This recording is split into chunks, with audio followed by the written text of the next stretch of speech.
Welcome to this special edition of Frequency Matters, the RF and Microwave Update Series. I'm Pat Hindle, and I'm here with Erica Karanchenko, Product Manager at GVD Corporation. Welcome, Erica. Thank you very much. Thanks for having me. So GVD Corporation has developed an exciting new polymer.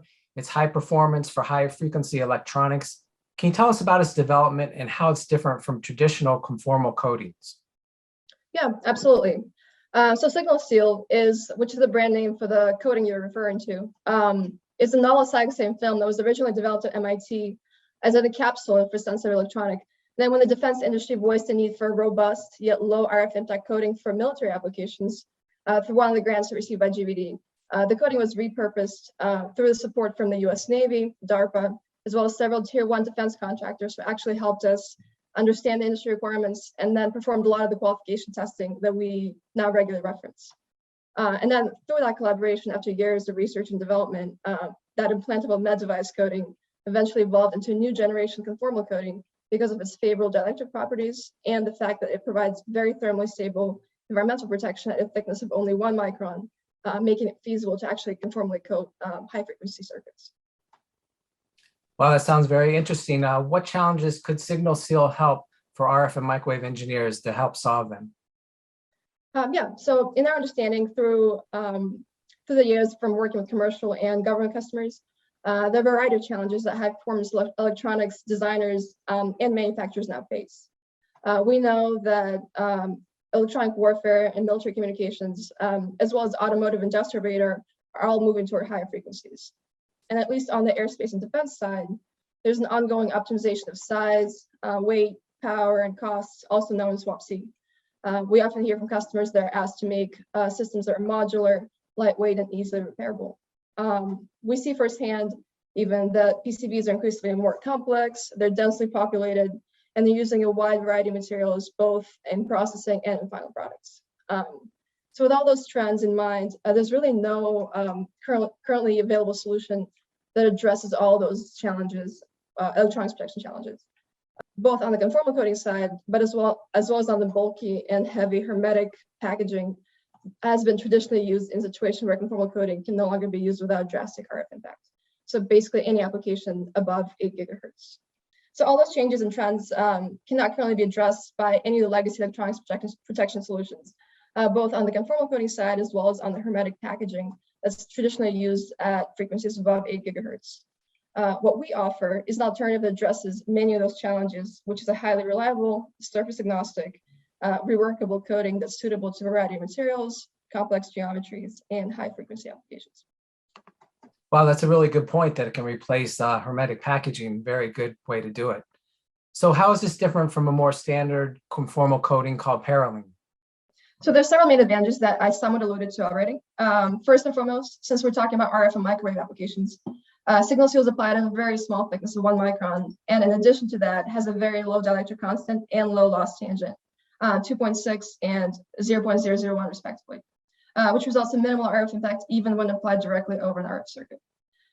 However, that small thickness doesn't compromise the environmental protection provided by the coating. We actually successfully passed testing that included 500 hours of salt fog, 1,000 hours 85-85, and a variety of thermal shock and thermal cycling tests ranging from minus 70 degrees C to 225. And then another big advantage over Parylene is reworkability and handling. What we understand is often a pain point for process and manufacturing engineers that use Parylene in their products and processes is concerns with masking, demasking, as well as rework and repair. So when it comes to masking and demasking, Signal Seal is very thin and also very highly adhesive, which is the exact opposite of Parylene. This means that there's no need to score or touch up when masking and demasking PCBs, risking damage to very valuable parts, as Signal Seal will not exhibit peel back or delamination around masked and reworked areas. And now when it comes to repair and rework, we need to remove and replace a component on the Signal Seal coated board. You can simply pull it off the PCB without affecting any of the surrounding areas, or even solder through the coating if necessary.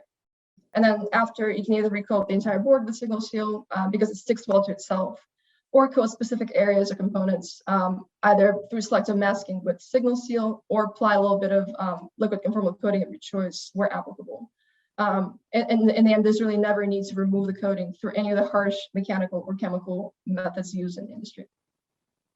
It's very robust. So does it affect the electrical properties of high frequency electronics? So over the years, a number of customers actually studied the RF impact of our coatings for applications ranging to at least 100 gigahertz. And I have actually a couple of quick examples to share. In this first test case, there were two MMIC devices that were fabricated using standard microassembly techniques. And they were tested and then coated with 150 to 300% thickness of regular signal steel, which is usually 1 micron. So what we learned was in that first case for the W band single pole double throw switch, we wanted to look at the insertion loss and switch isolation with and without the coating present. When the device was tested before and after coating, we saw that there was a minimal change in insertion loss even at 100 gigahertz, and a relatively low change in switch isolation even at 3 microns. For the second device, which was a W band LNA MMIC, we examined the impact of coating on the gain. And after, once again, assembling, testing, coding, and retesting, while we saw a measurable impact on gain, it was still reasonable and remarkably low for a device operating at 100 gigahertz that was fully overcoated without any design accommodations prior to device assembly. Yeah, those are very high frequency devices, so it's good that it didn't affect them. It means it probably works with anything. Yeah, absolutely. And I actually have another example to share as well.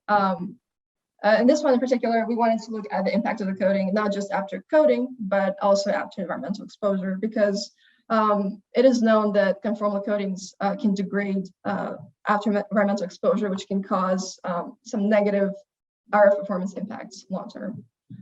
So in this test case, we looked at a circuit with multiple filters for 8 and 12 gigahertz. The Parylene ones were coated with 25 microns and then subjected to 250 hours of 85 temperature humidity bias conditions.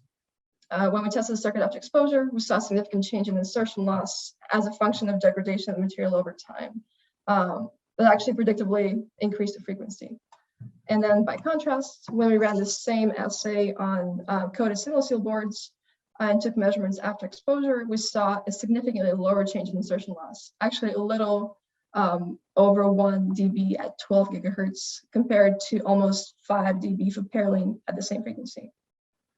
So in summary, when compared to an uncoated board, we see that signal seal falls somewhere within the margin of error, while Parylene shows changes in the electrical properties with a negative impact on insertion loss and center frequency after environmental exposure.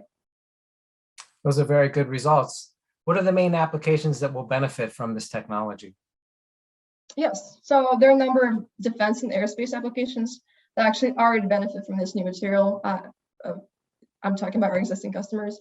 So anything along the lines of phased array transmit receive modules for radar jamming systems, VPX digital carrier boards, satellite and GPS link hardware, and really any other complex RF digital assemblies, both on R&D and production scale, could benefit.